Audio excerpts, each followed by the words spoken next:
ஆண்டவராக இயேசு கிறிஸ்துவின் இனிய நாமத்தினாலே உங்களை நான் வாழ்த்துகிறேன். இந்த சுவிசேஷ கூட்டத்திற்கு வந்துரு உங்களை ஆண்டவர் அதிகமாய் ஆசீர்வதிப்பாராக என்று நான் வாழ்த்துகிறேன். இந்த நாள் நாம் வாசித்த அந்த வேத பகுதிக்கு, இந்த செய்திக்கு ஒரு தலைப்பு பெரிய விசுவாசம். பெரிய விசுவாசம், த கிரேட் ஃபெய்த் என்கிற தலைப்பில் நம்ம தியானம் பண்ணுவோம். இப்போ மத்தேயு 15ஆம் அதிகாரம் 28வது வசனத்தை வாசிக்க கேட்போம். மத்தேயு 15:28 வசனம். இயேசு அவளுக்கு பிரதியுத்தரமாக, ஸ்திரீயே, உன் விசுவாசம் பெரிது, நீ விரும்புகிறபடி உனக்கு ஆக கடவுது என்றார். அந்நேரமே அவள் மகள் ஆரோக்கியமானாள். மத்தேயு 15ஆம் அதிகாரத்தில் 21 28 வசனம் வரையிலும் ஆண்டவர் இயேசு கிறிஸ்துவினால் செய்யப்பட்ட ஒரு அற்புத நிகழ்ச்சியை நம்ம அங்கே பார்க்குறோம். அது என்னன்னு கேட்டிங்கன்னா, ஆண்டவராகிய இயேசு கிறிஸ்து தமது ஊழியத்தின் நாட்களில் ஒரு விசை புறஜாதிகளின் தேசமாயிருந்த தீரு சீதோன் என்கிற அந்த பகுதிக்கு வருகிறார். ஏன் வரான்னு கேட்டிங்கன்னா, பலஸ்தீனா தேசத்தில் அவர் ஊழியம் செய்த பொழுது திரளான ஜனங்கள் அவரை பின்பற்றினார்கள். அவர் ஊழியம் அதிகமாக இருந்தது. அவர் ஓய்வெடுப்பதற்கு கூட சமயம் இல்லாதபடிக்கு தொடர்ந்து ஊழியங்கள், திரளான ஜனங்கள் அவரை பின்பற்றினார்கள். ஒருவரை ஒருவர் மிதிக்கத்தக்கதாக ஜனங்கள் கூடினார்கள். அப்படி நம்ம பார்க்கிறோம். சற்றே இளைப்பாற போவோம் வாருங்கள் என்று இளைப்பாறுதலை தேடி ஆண்டவர் இயேசு தமது சீஷலை அடைத்து கொண்டு படகுல சமுத்திரத்தை அந்த கரைக்கு போனார்னு பார்க்குறோம். ஆனாலும் அங்கேயே ஜனங்கள் வந்தார். இப்படி ஆண்டவருக்கு ஓய்வில்லாத ஊழியம். ஆகவே சற்று இளைப்பாறும்படி ஓய்வெடுக்கும்படியாகத்தாங்க இந்த புறஜாதிகளின் தேசமாகிய தீரு சீதோன் என்கிற எல்லைக்கு வந்தார். இப்போ 15ஆம் அதிகாரம் 21 வாசிங்க. பின்பு இயேசு அவ்விடம் விட்டு புறப்பட்டு தீரு சீதோன் பட்டணங்களின் திசைகளுக்கு போனார். இந்த தீரு சீதோன் பகுதிங்கிறது பலஸ்தீனா தேசத்திலிருந்து கிட்டத்தட்ட ஒரு 40 மைல் தூரங்க. இந்த 40 மைல் தூரத்துக்கு ஆண்டவர் வந்திருக்கிறார். இப்படி இயேசு வந்திருக்கிறார் கேள்விப்பட்ட உடனே அந்த புறஜாதிகளின் தேசமாயிருந்த தீரு சீதோனிலிருந்த ஒரு கானானிய ஸ்திரீ இயேசுவை தேடி வந்தாள். அவள் ஏன் வந்தான்னு கேட்டீங்கன்னா, அவளுடைய மகள் பிசாசினால் பிடிக்கப்பட்டு கொடிய வேதனைப்பட்டு கொண்டிருந்தாள். யாராலும் விடுதலை கொடுக்க முடியவில்லை. அந்த நேரத்தில் அற்புத மூர்த்தி இயேசு வந்திருக்கிறார்னு கேள்விப்பட்டாள். பிசாசுகளை விரட்டக்கூடிய வல்லமை, நோய்களை சுகப்படுத்தக்கூடிய அதிகாரம், எந்த அற்புதத்தையும் யாருக்கும் செய்யக்கூடிய இரக்கமுள்ள இயேசு வந்திருக்கிறார் என்று கேள்விப்பட்டு அவரை தேடி அங்கே வந்தாள். அவர் வந்திருப்பது இளைப்பாறுவதற்கு. ஆனாலும் அங்கேயும் இளைப்பாறுதல் இல்லாமல் அங்கேயும் மூடி நடக்குது பாரு. அப்படி அவள் வந்து ஆண்டவரிடத்தில் இப்படி தன் மகளுக்காக வந்தாள். எப்படியாக இந்த பிசாசின் பிடியிலிருந்து தன் மகள் விடுதலையாகணுமே என்று ஒரு ஏக்கத்தோடு பாரத்தோடு இயேசுவை தேடி வந்தவள் இந்த கானானிய ஸ்திரீ. இவளை வேதம் கானானிய ஸ்திரின்னு சொல்லுது. இப்போ 15:22 வாசிங்கள. 15:22. அப்பொழுது அந்த திசைகளில் குடியிருக்கிற கானானிய ஸ்திரீ ஒருத்தி அவரிடத்தில் வந்து, ஆண்டவரே, தாவீதின் குமாரனே, எனக்கு இரங்கும், என் மகள் பிசாசினால் கொடிய வேதனைப்படுகிறாள் என்று சொல்லி கூப்பிட்டாள். கானானிய ஸ்திரீ அப்படின்னு பார்க்குறோம். இதே நீங்கள் மார்க்கு சுவிசேஷத்துக்கு வந்தீங்கன்னா இதே சம்பவம் மார்க்கு 7ஆம் அதிகாரத்தில் வருது. அந்த 7ஆம் அதிகாரத்தில் இவள் ஒரு கிரேக்க ஸ்திரீ அப்படின்னு மார்க்கு சொல்லுவார். மார்க்கு சுவிசேஷம் 7:26 கொஞ்சம் வாசிங்க. மார்க்கு 7:26. அந்த ஸ்திரீ சீரோபேனிக்கியா தேசத்தாளாகிய கிரேக்க ஸ்திரியா இருந்தாள். கிரேக்க ஸ்திரியா இருந்தாள். மத்தேயு சொல்றாருங்க, இவள் ஒரு கானானிய ஸ்திரி. இதே சம்பவத்தில் இதே ஸ்திரியை குறித்து மார்க்கு சொல்லும்போது அவர் கிரேக்க ஸ்திரி என்று சொல்லுகிறார். என்றால் இரண்டு பேரும் இரண்டு முரண்பட்ட கருத்தை தெரிவிக்கிறார்களா என்றால் இல்லை. வேதத்தில் ஒருபோதும் முரண்பாடு கிடையாது. நாம் புரிந்து கொள்வதில் தான் முரண்பாடு இருக்குது, தவிர வேதத்தில் கிடையாது. இன்னைக்கு நிறைய பேர் எழும்பியிருக்கிறாங்க, வேதத்தில் அந்த தப்பு இருக்குது, இந்த தப்பு இருக்குது, இந்த வசனம் தப்பு, இந்த டிரான்ஸ்லேஷன் தப்பு என்று வேதத்தை குற்றப்படுத்துகிறவர்கள். நாங்கள் ஆழமாய் போதிக்கிறோம் என்று சொல்லி வேதத்தில் முரண்பாடு இருக்கிறது போல போதிக்கிறார். ஒரு போதுக்கு நீங்கள் செவிசாய்க்கக்கூடாது. இது கேட்குறவங்க அதில் புரிந்து கொள்வதில் நமக்கு முரண்பாடு இருக்கிறது தவிர வேதத்தில் முரண்பாடு கிடையாது. அப்படியானால் மத்தேயு சொல்லுகிறார் கானானிய ஸ்திரீ, மார்க்கு சொல்லுகிறார் கிரேக்க ஸ்திரீ என்றால் என்ன காரணம் கேட்டிங்கன்னா, இந்த ஸ்திரீ ஆண்டவர் தேடி வந்தாலே இந்த ஸ்திரீயுடைய தகப்பன் கானானியன், தாய் கிரேக்க ஸ்திரீங்க. ஒரு கானானியக்கும் கிரேக்க ஸ்திரீக்கும் பிறந்தவளிகள். ஆகவே தான் மத்தேயு கானான் சொல்றார், கானானி ஸ்திரின்னு சொல்றார், மார்க்கு கிரேக்க ஸ்திரின்னு சொல்றார், தவிர வேதத்தில் முரண்பாடு இல்லை. சரிங்க. இவள் இயேசுவை தேடி வந்தாள். தன் மகள் கொடிய வேதனைப்படுகிறாள், அதிலிருந்து விடுதலை பெற வேண்டும் என்று இயேசுவை தேடி வந்தாள். இந்த உபத்திரவம், இந்த பாடுகள், இந்த நெருக்கம், பிசாசினால் தன் மகளுக்கு உண்டான வேதனைகள் தான் இவள் இயேசுவை தேடி வரும்படி செய்திருக்கிறது. இயேசுவிடத்தில் வந்தது காரணம் இவள் அடைந்த வேதனைகள், பாடுகள், உபத்திரவங்க என்றால் நமது பாடுகள் உபத்திரவங்களுக்கெல்லாம் பரிகாரம் ஏன்னு கேட்டீங்கன்னா, பல இடங்களிலே மனிதர்கள் தேடி போய் இன்றைக்கு அவர்கள் வெறுமையாய்த்தான் திரும்பி வருகிறார்கள். ஆனால் நமக்கு பரிகாரம், நமக்கு பிரச்சனைக்கு தீர்வு என்று சொன்னால் இயேசுவை தேடி வருவதுதான். பாடுகளோடு உபத்திரவத்தோடு பலகீனத்தோடு இருக்கிற யாரா இருந்தாலும் சரி, பரிகாரமாகி இயேசுவை தேடி வரும் பொழுது அவர் சுகம் கொடுத்து எல்லா பிரச்சனைக்கும் முடிவு பண்ணுகிற ஒரே ஒரு தெய்வம் நமது ஆண்டவர் இயேசு. ஹல்லேலூயா.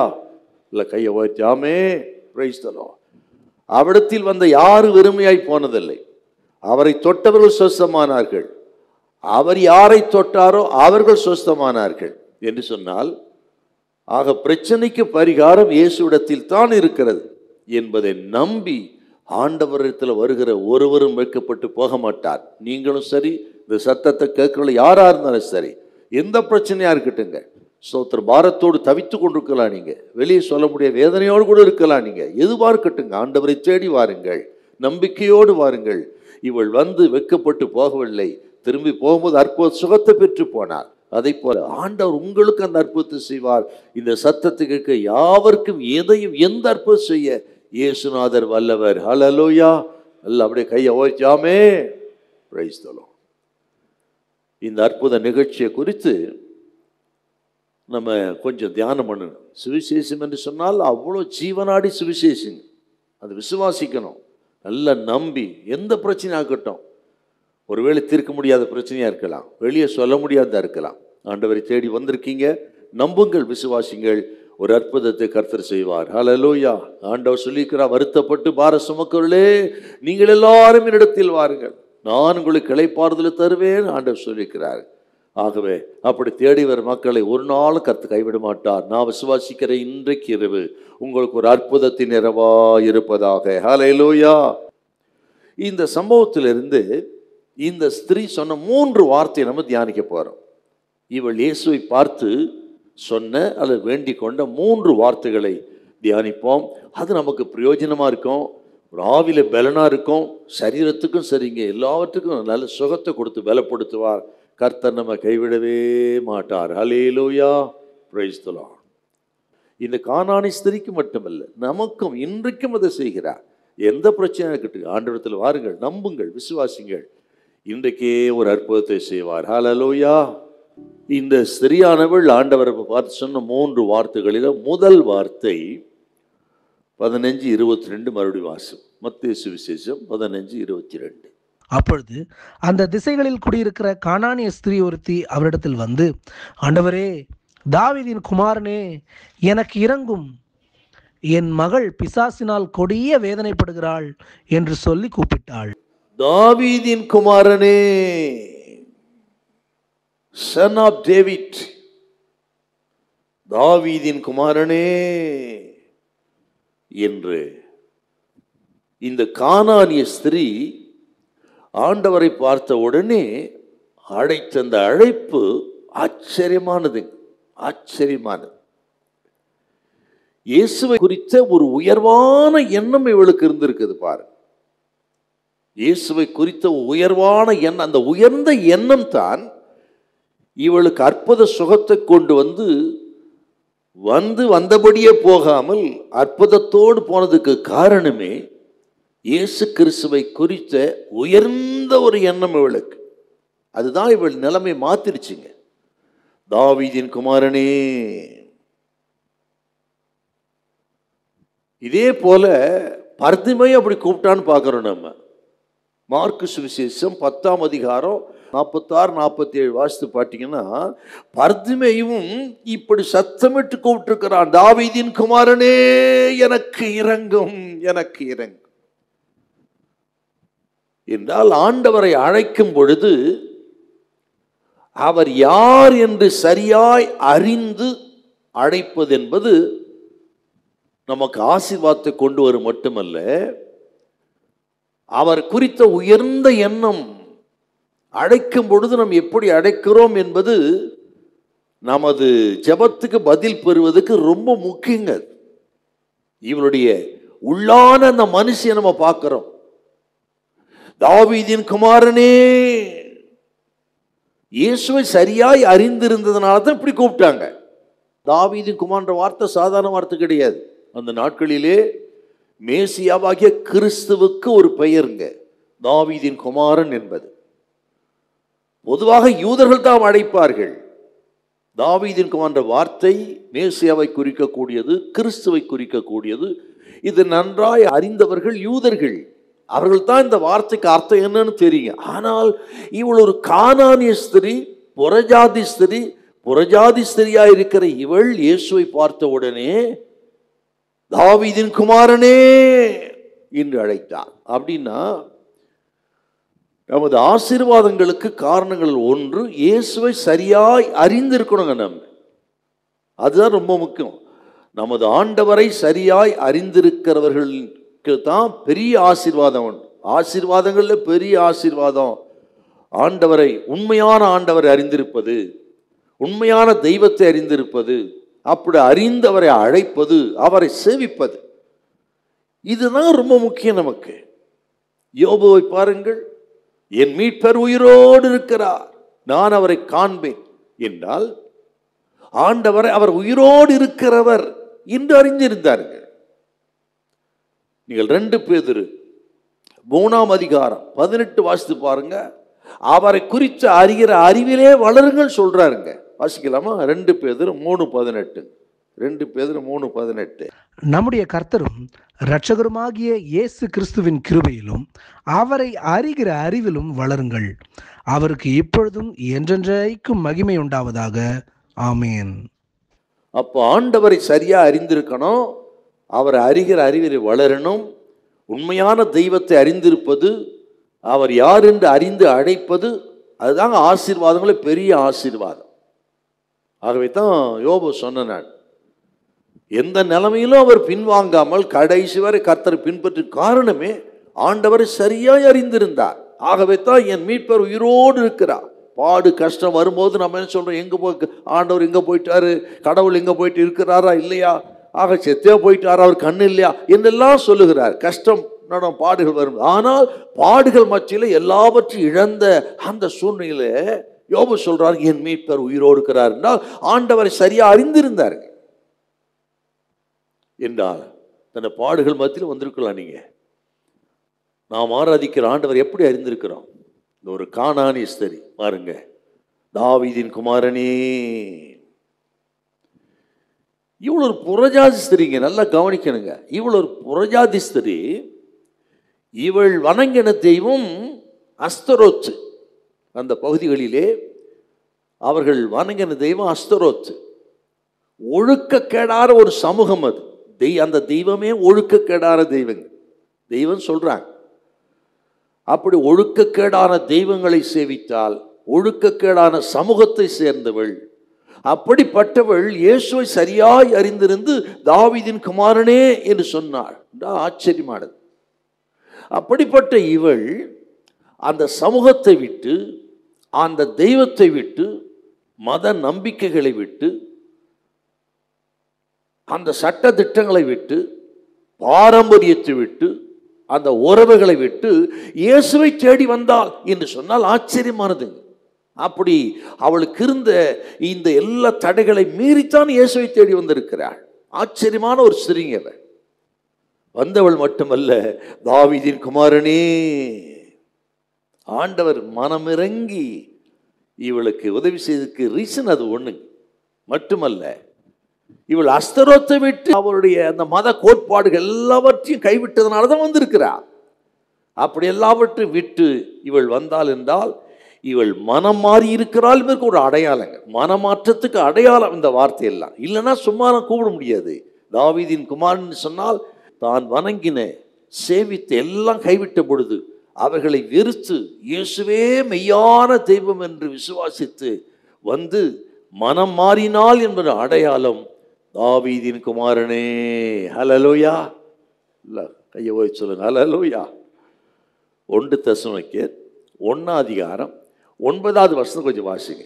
1:1:9. ஏனெனில் அவர்கள் தாமே எங்களை குறித்து உங்களிடத்தில் நாங்கள் அடைந்த பிரவேசம் இன்னதென்பதையும் ஜீவனுள்ள மெய்யான தேவனுக்கு ஊழியம் செய்வதற்கு நீங்கள் விக்கிரகங்களை விட்டு, ஜீவனுள்ள மெய்யான தெய்வத்தை நீங்கள் சேவிப்பதற்கு விக்கிரகங்களை விட்டு தேவனிடத்திற்கு மனம் திரும்பினதையும், அவர் மரித்தோரிலிருந்து எழுப்பினவரும் இனிவரும் கோபாக்கினையினின்று நம்மை நீங்களாக்கி ரட்சிக்கிறவருமாயிருக்கிற அவருடைய குமாரனாகிய இயேசு பரலோகத்திலிருந்து வருவதை நீங்கள் எதிர்பார்த்து கொண்டிருக்கிறதையும் அறிவிக்கிறார்களே. தெசலோனிக்கே சபையார் எப்படி மனம் மாறினார் என்று சொல்றாருங்க பவுல். இதெல்லாம் நீங்கள் ஆராதித்தவெல்லாம் விட்டு ஜீவனுள்ள தெய்வத்தை நீங்கள் தேடி அவர் வருவதற்கு காத்திருக்கீர்களே என்றால் அவர்கள் மனமாற்றம் அடைந்தவர்கள், மனம் மாறியவர்கள் நமக்கு ஒரு அடையாளம். ஆகவே தான் சொன்னது, ஸ்திரீ தாவீதின் குமாரனே சொன்னான்னா மனம் மாறினவள். Price the Lord. தாவீதின் குமாரனே இவ சொன்னானா என்ன அர்த்தம்னு கேட்டீங்கன்னா, இதன் பொருள் என்னன்னு கேட்டீங்கன்னா, ஆண்டவரே நான் புறஜாதி தான், தீரு சீதோன் திசைகளிலே வசிக்கிறவள் தான், எங்கள் தெய்வெல்லாம் இந்த அஸ்தரோத்து போன்ற தெய்வங்கள் தான். ஆகவே இவைகளினால் நான் வெறுக்கத்தக்கவள் அல்ல, வெறுப்புக்குரியவள் அல்ல. ஆண்டவரே உங்களுக்கும் எங்களுக்கும் நல்ல தொடர்பு அந்த நாளிலிருந்தே இருக்கிறது.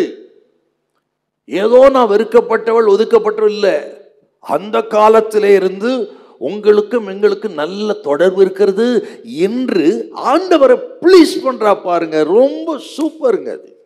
ஏன்னு கேட்டீங்கன்னா, அந்த தீரு சீதோன் எல்லைகளிலே தாவீதின் நாட்களிலே இருந்த ஈராம் என்கிற தீருவின் ராஜா, இந்த ஈராம் என்கிற தீருவின் ராஜாவுக்கும் தாவீதுக்கும் நல்ல நட்பு இருந்தது, நல்ல உறவு இருந்தது. அதை இவன் மென்ஷன் பண்றாங்க இங்க. நீங்க 2 சாமுவேல் 5:11 கொஞ்சம் வாசிங்களேன். 2 சாமுவேல் 5:11. தீருவின் ராஜாவாகிய ஈராம் தாவீதினிடத்தில் ஸ்தானாபதிகளையும் கேதுரு மரங்களையும் தச்சரையும் கல் தச்சரையும் அனுப்பினான். அவர்கள் தாவீதுக்கு ஒரு வீட்டை கட்டினார்கள். அப்ப ஈராம் இவள் இருக்கிற தேசம், அந்த தேசத்துல முன்பு இருந்த ராஜா ஈராம். அந்த ஈராமுக்கும் தாவீதுக்கும் நல்ல உறவு இருந்ததை அவள் குறிப்பிட்டு, அந்த தாவீதின் குமாரனே எனக்கு இரங்கும், உங்களுக்கும் எங்களுக்கும் நல்ல உறவு இருக்கிறது என்று சொன்னா, நான் வெறுக்கத்தக்கவள் அல்ல, எனக்கு இரக்கம் செய்யும். ஆண்டவர் எப்படி ப்ளீஸ் பண்றா பாரு. இவருடைய விசுவாசம் ஆச்சரியமானதுங்க. ஆனால் ஆண்டவர் இந்த உலகத்துல வந்த பொழுது யூத குலத்துல வந்தாரு, பலஸ்தீன தேசம் பிறந்தார். அந்த யூதர்கள் இயேசு என்ன சொன்னாங்க, இவர் புறஜாதி ஸ்திரீ தாவீதின் குமாரனேன்னு சொல்லி மேன்மைப்படுத்தி உயர்ச்சி அழைக்கணும். இயேசுவை குறித்து உயர்ந்த ஒரு சிந்தனை இருக்கிறது. ஆனால் எந்த குலத்தில் இயேசு வந்தாரோ அந்த குலத்தை சேர்ந்த யூதர்கள் என்ன சொன்னாங்க, மார்க்கு சுவிசேஷம் 6 3 வாசிமா, இவன் தச்சனுடைய குமாரன் அல்லவா, அப்படித்தானே சொன்னான். வாசிக்க பார்க்கலாம். மார்க்கு சுவிசேஷம் 6:3. இவன் தச்சன் அல்லவா, மரியாளுடைய குமாரன் அல்லவா, யாக்கோபு, யோசே, யூதா, சீமோன் என்பவர்களுக்கு சகோதரன் அல்லவா, இவன் சகோதரிகளும் இங்கே நம்மிடத்தில் இருக்கிறார்கள் அல்லவா. ஆச்சுங்களா? ஆனா எந்த குலத்தில் வந்தாரோ அவர்கள் சொல்லுகிறார் இவன் தச்சனுடைய குமாரன். புறஜாதி சேர்ந்தவர் சொல்லுகிறார் நீ தாவீதின் குமாரன். ஆகவேதான் யோவான் 1:11 பார்க்கிறோம். அவர் தமக்கு சொந்தமானதிலே வந்தார், அவருக்கு சொந்தமானவர்களோ அவரை ஏற்றுக்கொள்ளவில்லை. இன்றைக்கும் அநேகர் அப்படித்தான் இருக்கிறார்கள். புறஜாதியை சேர்ந்தவர்கள் இயேசுவை உயர்வாய் கருதுகிறார்கள், நம்புகிறார்கள். நாம் கொண்டிருக்கிற நம்பிக்கை காட்டி சில புறஜாதிகள் கொண்டிருக்கிற நம்பிக்கை ஆச்சரியமா இருக்கிறது. சொன்னபடி நம்புகிறார்கள். ஆனால் அநேக கிறிஸ்துவர் பெயர் வைத்துக் கொண்டும் விசுவாசித்த பெயர் தான் விசுவாசிக்கிறது கஷ்டம். இன்னைக்கு ஆண்டவரை குறித்து அதிகமா இப்படி பேசுறவங்க, வித்தியாசம் பேசுறலாம் அதிகமாக இங்கே தாங்க இருக்கிறான். யூடியூப் பாருங்க, எத்தனை துக்கமுங்க, துயரமான விஷயங்க அது. இயேசுவின் வருகை பரியாசம் பண்றது, அற்புதங்களை பரியாசம் பண்றது, பரிசுத்தாவை பரியாசம் பண்றது, அந்நிய பாஷையை பரியாசம் பண்றது வேற யாரு கிடையாது, புறஜாதி கிடையாது, இல்லை நமக்குள்ளதான் இருக்கிறாங்க. அவர்கள் தான் யூதர்கள். ஆனால் இந்த ஸ்திரியை பாருங்கள், அந்நிய ஸ்திரியா இருந்தாலும் ஆண்டவரை உயர்வாக கருதி தாவீதின் குமாரனே என்று ஆண்டவர் உயர்த்தினார். அருமையான கர்த்தருடைய பிள்ளைகளே, இப்போ நமது ஆண்டவரை குறித்து உயர்ந்த எண்ணங்கள் நமக்கு இருக்கணும். நமது பாவத்தை குறித்த சிந்தனை நம்ம ஏமாற்றத்துக்குள்ளே கொண்டு வரும். நல்லா கவனிக்கணுங்க. விரக்திக்கு கொண்டு வரும், வறட்சிக்கு கொண்டு வரும். நம்மை நாமே ஒரு இழிவாக நினைக்கக்கூடிய நிலைமைக்கு பாவ சிந்தனை நமக்கு உண்டாங்க. ஆனால் இயேசு கிறிஸ்துவை குறித்த சிந்தனை இருக்கிறது, அது சமாதானத்தை கொண்டு வரும், நம்பிக்கை கொண்டு வரும், அற்புதத்தை கொண்டு வரும், இரக்கத்தை கொண்டு வரும், அன்பை கொண்டு வருங்க. ஆகவே தான் சொல்லுகிறேன், சோத்திர ஆண்டவரை குறித்த அந்த அற்புதமான சிந்தனை நமக்குள்ள இருக்கட்டும். பாவ சிந்தனையை விட்டு விலகி இயேசுவை குறித்து, அவருடைய அன்பை குறித்து, இரக்கத்தை குறித்த சிந்தனை நமக்குள்ள உயர்வாக இருக்கும் என்றால் நான் விசுவாசிக்கிறேன். இந்த கூட்டத்தில் மெய்யாகவே இயேசு கிறிஸ்து இரக்கத்தை நீங்க பார்க்கலாம், சமாதானத்தை பார்க்கலாம், அவர் இறங்கி வந்து அற்புதம் செய்வதை பார்க்கலாம். இந்த ராத்திரி நேரத்தில் சரீரத்தில் ஒரு அற்புதத்தை உணரலாம், நீங்க உங்க குடும்பத்தில் ஒரு அற்புதத்தை உணரலாம், உங்கள் கைகளின் பிரயாசங்களிலே நிச்சயமாக ஒரு அற்புதத்தை உணர முடியும். இன்றைக்கு இரவு ஒரு அற்புதத்தை இரவாய் மாறும். உங்களுக்கு இயேசுவை குறித்து, வேதத்தை குறித்து உயர்ந்த சிந்தனை, உயர்வான சிந்தனை பெருக பெருக பெருக அப்ப இயேசு இரக்கம் செய்வார். இவ்வளவு உயர்ந்த சிந்தனை வைத்து என் ஜனத்தை நான் எப்படி கைவிடுவேன் என்று கர்த்தர் ஒரு நாள் கைவிட மாட்டார். ஒரு அற்புதத்தை இன்றைக்கே செய்வார். ஹல்லேலூயா. இல்ல கையை ஓய்ச்சி ஆமே, இல்ல கையை ஓய்ச்சி சொல்லுங்களே, பிரைஸ் தி லார்ட். ஆமே. இளையகுமாரனுக்கு வாழ்வு பெற்றதுக்கு என்னங்க காரணம்? தகப்பன் வீட்டை விட்டு தூர தேசத்துக்கு போனான், துன்மார்க்கமாய் ஜீவனம் பண்ணினான், தகப்பன் ஆசை எல்லாவற்றையும் அடித்து போட்டான், எல்லாவற்றையும் எழுந்து பன்றி மேய்க்கிற வேலைக்கு போ, அதுவும் கிடைக்காம ஐயோ நான் பசினால் சாகிறேனே என்ற சாகர நிலைமைக்கு போயிட்டான். அப்படிப்பட்ட ஒரு மனிதன் மறுபடியும் மீண்டு வந்தான் என்றால், மறுபடியும் பழைய நிலைமைக்கு வந்தான் என்றால், அவன் ஆசீர்வாதத்தை திரும்ப பெற்றான என்னங்க காரணம்? என்ன காரணம் என்றால் தன் தகப்பனை குறித்த உயர்ந்த சிந்தனை. அந்த பன்றி தொட்டிக்கு முன்பு இருக்கும் பொழுது தன் தகப்பனுடைய இரக்க சுபாவத்தை, அன்பை அவன் நினைச்சு பார்க்கிறான். நினைச்சு சொன்ன வார்த்தை லூக்கா சுவிசேஷம் 15:17-18. லூக்கா 15:17-18. அவனுக்கு புத்தி தெளிந்த போது அவன், என் தகப்பனுடைய கூலிக்காரர் எத்தனையோ பேருக்கு பூர்த்தியான சாப்பாடு இருக்கிறது, நானோ பசியினால் சாகிறேனே. என் தகப்பனுடைய கூலிக்காரர்கள் பூர்த்தியாய் அவர்களுக்கு ஆகாரம் கொடுக்கிற இரக்கமுள்ள என் தகப்பன், ஏழைக்கு இறங்குகிறவர், எளியோருடைய பசியை ஆற்றுகிறவர், அப்படிப்பட்ட அன்பான என் தகப்பனை நான் இப்படி செய்துவிட்டு வந்துவிட்டேனே என்று தன்னை நொந்து கொண்டது மட்டுமல்ல, அதே நேரத்தில் தகப்பனுடைய உயர்ந்த அந்த இரக்க சுபாவத்தை நினைச்சு பார்த்தான். அப்படிப்பட்ட என் தகப்பன் என்னை ஏற்றுக்கொள்வார் என்று சொல்லி எழுந்து தகப்பனிடத்துக்கு போவேன்னு வந்தான். அவன் நினைச்சதை காட்டில் பல 100 மடங்கு பதில் கிடைத்தது. தகப்பன் ஓடி வந்து கட்டிப்பிடித்து முத்தமிட்டு அவன் அணைத்து வஸ்திரங்களை மாற்றி விருந்து செய்தான் என்றார். அவன் தன் தகப்பனை குறித்த அந்த உயர்ந்த சிந்தனை வீண் போகல. பார்த்தீங்களா? அப்படித்தாங்க கர்த்தருடைய பிள்ளைகள் நமது ஆண்டவரை குறித்து கேட்கிற யாராக இருக்கட்டும், அந்த உயர்ந்த சிந்தனை. அவர் யார்? இரக்கமுள்ளவர், அன்புள்ளவர், யாருக்கும் இரக்கமுள்ளவர், தன்னிடத்தில் வருகிற யாரையும் புறம்பே தள்ளாதவர். ஸ்தோத்திரம். அப்படிப்பட்ட ஆண்டவரை நீங்கள் இந்த இரவு, அப்படிப்பட்ட ஆண்டவர் இருக்கிறார், எனக்கு இரக்கம் செய்வார் என்று தாவீதின் குமாரனே என்று அழைத்தது போல இயேசுவே என்று சொல்லி அழைத்தால் யாரா இருந்தாலும் சரிங்க, அவரிடத்தில் வேற்றுமையின் யாதொரு நிழலும் இல்லை. சோத்திரம். மதம், இனம், ஜாதி, மொழி, சோத்திரம், தேசம், எந்த பாகுபாடும் காட்டாத, சோத்திரம், பாரபட்சம் பாராத தெய்வம் யாருக்கும் இரக்கம் செய்வார். யாருக்கு எந்த தேவை இருக்கிறதோ, எப்படிப்பட்ட பாடுகள் இருக்கிறதோ அதை உணர்ந்து அவளை இரக்கம் செய்து உயர்த்துகிற உயர்ந்த அன்பு கொண்ட தெய்வம் நமது ஆண்டவர் இயேசு. ஹல்லேலூயா. நேரம் கைத்தடி தோத்திரம் பண்ணிருக்கணுங்க, நல்லா தோத்திரம் பண்ணுங்க. Praise the Lord. Hallelujah. Hallelujah. நான் விசுவாசிக்கிறேன், அப்படி ஆண்டவரை உயர்ந்த இடத்துல வைத்திருக்கிற உங்களுக்கு ஒரு அற்புதத்தை இந்த இரவே செய்வாருங்க. ஓ, நீங்க போகும்போது வெறுமையாய் போவதில்லை. ஹல்லேலூயா. நிச்சயமாய் எந்த நோக்கத்தோடு வந்து அந்த நோக்கத்தை நிறைவேற்றுவார். கர்த்தரை ஆசீர்வதிப்பார், உயர்த்துவார், மேன்மைப்படுத்தி எல்லா கட்டுகளை கர்த்தர் உடைப்பார். இன்றைக்கு இரவே சமாதானத்தை அருளுவார், வியாதியை போக்குவார். சோத்திரம். உங்களுடைய நம்பிக்கை வீண் போவது இல்லை. ஹல்லேலூயா. இல்ல கையை வைச்சாமே. ஹல்லேலூயா. Praise the Lord. தாவீதின் குமாரனே, தாவீதின் குமாரனே அப்படி கூப்பிடுங்க. ஆடுகள் மத்தியில் வந்திருக்கலாம், நீங்க நெருக்கத்தின் மத்தியில் வந்திருக்கலாம், யாரை எந்த நிலைமை இருந்தாலும் சரி, ஆண்டவரை நோக்கி கூப்பிடுங்க. என்ன நோக்கி கூப்பிடு, அப்போது நீ அறியாதனும் உனக்கு எட்டாவது பெரிய காரியங்களை அறிவிப்பேன்னு சொன்னவர் இன்றைக்கும் உயிரோடு இருக்கிறார். அவரை நோக்கி கூப்பிட்டு யாரும் வெறுமையாய் போனதல்ல. ஆகவே இயேசுவை குறித்த உயர்ந்த சிந்தை. பேதுரு மறுதலிச்சாருங்க, ஆனால் மறுதலித்து விட்டு பின்வாங்கி போயிட்டார். பின்வாங்கினாருன்னா மறுபடியும் படை தொழிலுக்கு போயிட்டார், மீன் பிடிக்கும் பற்றி போயிட்டார். யோவான் 21 பார்க்கிறோம். ஏன்? அவர் மன்னிக்கிறவர், அவர் மன்னித்தார் என்று அவர் நினைக்கல, அவ்வளவுதாங்க.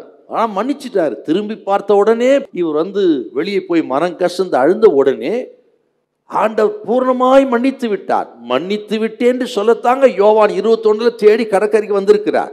ஆனால் இயேசு மன்னித்தார் என்று அவர் நினைக்கல. விளைவு பின்மாற்றத்துக்கு கொண்டு வந்தது.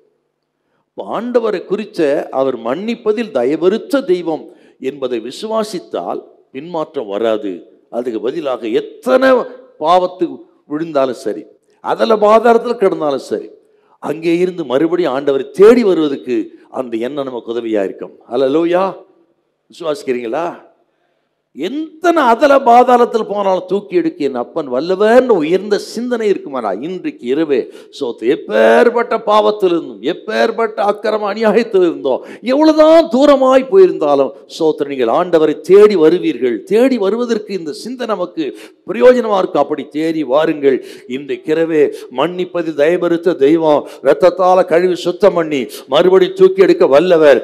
இழந்து போன உறவை மறுபடியும் பெற்றுக்கொள்ள வல்லவர். உங்களை சேர்த்துக் கொள்ளவும் அணைக்கவும் ஆதரிக்கவும் கர்த்தர் வல்லவராய் இருக்கிறார். எவரையும் மென்மைப்படுத்த எவரையும் பிரகாசம் அடைய பண்ண கர்த்தர் இயேசு வல்லவர். அவரால் ஆகாத காரியம் ஒன்றுமில்லை. எந்த மனுஷன் பிரகாசிப்பிக்கிற மெய்யான ஒளி இன்றைக்கு இரவு உங்கள் வாழ்க்கை பிரகாசம் அடைய பண்ணுவார். இரத்தத்தால் கழுவி சுத்தம் பண்ணுவார், தூக்கி எடுப்பார். பயப்படாதிருங்கள். எந்த மனுஷனை மன்னிக்கக்கூடிய வல்லவர். வலது பக்கத்து கல்லணையை மன்னித்து இன்றைக்கு என்னுடனே கூட பிரதிஷ்டிப்பார் சொன்ன ஆண்டவர் அன்றைக்கு அதை செய்தார் என்றால் இன்றைக்கும் செய்ய வல்லவராய் இருக்கிறார். நல்ல கைத்தடி தோத்திரம் பண்ணுங்க பாப்போம். ஹல்லேலூயா, ஹல்லேலூயா, ஹல்லேலூயா, ஹல்லேலூயா, ஹல்லேலூயா. Praise the Lord. ஹல்லேலூயா, ஹல்லேலூயா, ஹல்லேலூயா. பல ஆண்டுகளுக்கு முன்பு நம்ம திருச்சபையில் ஒரு குடும்பம் இன்னைக்கு இருக்கிறாங்க. அந்த சகோதரி பிள்ளைகள் மட்டும்தான் ஆலயத்துக்கு வருவாங்க. அவர் வரமாட்டார், உங்க வீட்டுக்காரர். நான் சொன்னேன் அவரையும் கூப்பிட்டு வரலாமேன்னு. ஐயோ பாஸ்டர், அவர் சரியான குடிகாரர் பாஸ்டர். குடினா அப்படி ஒரு குடி, இப்படிப்பட்ட ஆளை பார்க்க முடியாது நீங்கள், அவரெல்லாம் வரமாட்டார் பாஸ்டர் அப்படின்னு அவங்க மனைவி சொன்னாங்க. நீங்கள் கூப்பிடுங்க, வருவார் கண்டிப்பாக இந்த விசுவாசத்தோடு சொல்லி அனுப்பினேன். நான் சொல்கிறேன்றதுக்காகவே அந்த சகோதரி போய் கூப்பிட்ருக்காங்க ஒரு ஞாயிற்றுக்கிழமை. அவர் வந்துட்டார். ஃபுல் குடியோட. அப்போ நம்ம ராமநாத சபையில் தான் ஆராதனை நடக்குது. பின்னாடி வரிசையில் அவர் நின்றுட்டுருக்க, எல்லாம் நின்று ஆராதிக்கும்போது அவர் எழுந்து நிற்கிறார். குடியில் ஃபுல் குடியில் தள்ளாடிக்கிட்டுங்க. நான் தான் ஆராதனை நடத்துகிறேன். ஆராதனை நடத்த நடத்த நடத்த அவர் சொன்ன ஸ்டேட்மெண்ட் சொல்கிறேன் உங்களுக்கு. அவர் தலையிலிருந்து ஏதோ ஒரு அக்கினி இறங்கினது போல, தலையிலேருந்து உச்சங்கால் வரலும் அது இறங்கி வெளியே போனது மாதிரி இருந்துதான். அப்போவே குடியை விட்டுட்டு முழுமையாக மாறி ஸ்தோத்திரா ரட்சிப்பான ஞானஸ்தானத்தை பெற்று இன்றைக்கும் சபையில் ஸ்ட்ராங்காக இருக்கார். ஆமே. எங்கே போனால் அந்த குடிக்கு பிரச்சனை தீரும்? இயேசுவிடத்தில் மட்டும்தான். ஹல்லேலூயா. பார்த்தீங்களா? அவரால் ஆகாத ஒன்றும் இல்லைங்க. எப்பேற்பட்ட குடிகாரன், கொள்ளக்காரன், திருடனா இருக்கட்டும், மாற்ற வல்லவர். ஹல்லேலூயா. ஸ்தோத்திரம்.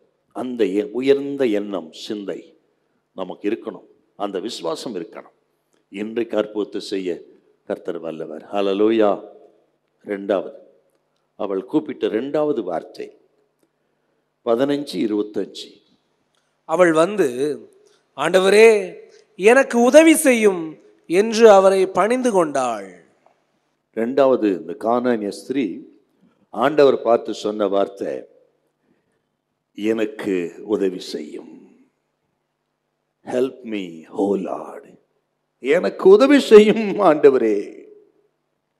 அவள் தொடர்ந்து இயேசுவை பார்த்த உடனே இப்படி கூப்பிட்டுட்டு பாதத்தில் விழுந்தாள். மார்க்கு சுவிசேஷம் 7:25 வாசம். அதில் என்ன சொல்றாரு பார். மார்க்கு சுவிசேஷம் 7:25. அசுத்த ஆவி பிடித்திருந்த ஒரு சிறு பெண்ணின் தாயாகிய ஒரு ஸ்திரீ அவரை குறித்து கேள்விப்பட்டு வந்து அவர் பாதத்தில் விழுந்தாள். பாதத்தில் விழுந்தாள். ஏன் விழுந்தான்னு கேட்டீங்கன்னா, விழுந்தவள், ஆண்டவரே நீர் எனக்கு சுகம் கொடுக்காமல் நான் போக மாட்டேன் சுவாமி என்று இயேசு கிறிஸ்துவின் பிரயாணத்தையே தடை பண்றாங்க. நீர் எனக்கு சுகம் தராவிட்டால் இங்க இருந்து போகக்கூடாது, போக நான் விடமாட்டேன் என்று இயேசு கிறிஸ்துவின் பிரயாணத்தையே தடை செய்யும்படி பாதத்தில் விழுந்தாள். நான் உம்மிடத்திலிருந்து பதிலை பெறாமல் போக மாட்டேன் சுவாமி, உம்மை நான் விடமாட்டேன் கர்த்தாவே. மட்டும் இல்ல, நான் இயேசுவிடத்தில் வந்து விட்டேன், அவர் எதையாகிலும் செய்வாரே தவிர என்னை வெறுமையாய் அனுப்ப மாட்டார், அவரை விடமாட்டேன். என்ன விசுவாசம்! சுவிசேஷம் நம்ம சொல்றோம், சுவிசேஷத்தின் ஆழத்தை பார்த்தீங்கன்னா ஆச்சரியம். எனக்கு உதவி செய்யும் கேட்கிறா, அதோடு போயிடல, பாதத்தில் விழுந்து பிரயாணத்தை தடை செய்து அவரிடத்தில் வந்து விட்டு எனக்கு ஏதாவது செய்வாரத்தார், வெறுமையை அனுப்ப மாட்டார், அப்படிப்பட்ட இரக்கமுள்ள தெய்வத்தை நான் விடமாட்டேன், இதுதான் எனக்கு ஒரு நல்ல வாய்ப்பு என்று பாதத்தில் விழுந்து பிரயாணத்தை தடை பண்ணிட்டாங்க. அப்படி ஆண்டவரை விசுவாசித்து மன்றாடி ஜெபிக்கிற ஜெபம் நமக்கு வேணும். ஹல்லேலூயா. இல்ல கையை உயர்த்தி. உண்மைதாங்க. ஆண்டவர் தேவ பிள்ளைகள் தேடி வந்து விட்டால் எதையாக செய்வாரை தவிர வெறுமை அனுப்ப மாட்டார். யோவான் சுவிசேஷம் 2ஆம் அதிகாரம் 5வது வசனத்தை, அந்த கானா ஒரு கல்யாணத்துல ஆண்டவருடைய தாயாராகிய அந்த பரிசுத்த மரியாள் அவங்க ஒரு வார்த்தை சொல்லுவாங்க. இவளுக்கு திராட்சை ரசம் இல்லைன்னு சொல்லுவா. ஆண்டவர் சொல்லுவார், எனக்கு இன்னும் வேலை வரவில்லைன்னு சொல்றார். உமக்கும் எனக்கும் என்ன வேலை வரவில்லைன்னு சொல்றார். அதை கேட்டுட்டு மரியாள் சொன்ன ஸ்டேட்மெண்ட் சூப்பர் ஸ்டேட்மெண்ட்டுங்க. அதில் எத்தனை ஆழ அர்த்தம் இருக்குது வாசிக்கலாமா? யோவான் சுவிசேஷம் 2ஆம் அதிகாரம் 5வது வசனம். அவருடைய தாய் வேலைக்காரரை நோக்கி, அவர் உங்களுக்கு என்ன சொல்லுகிறாரோ, அவர் உங்களுக்கு என்ன சொல்லுகிறாரோ அதன்படி செய்யுங்கள், அதன்படி செய்யுங்கள்.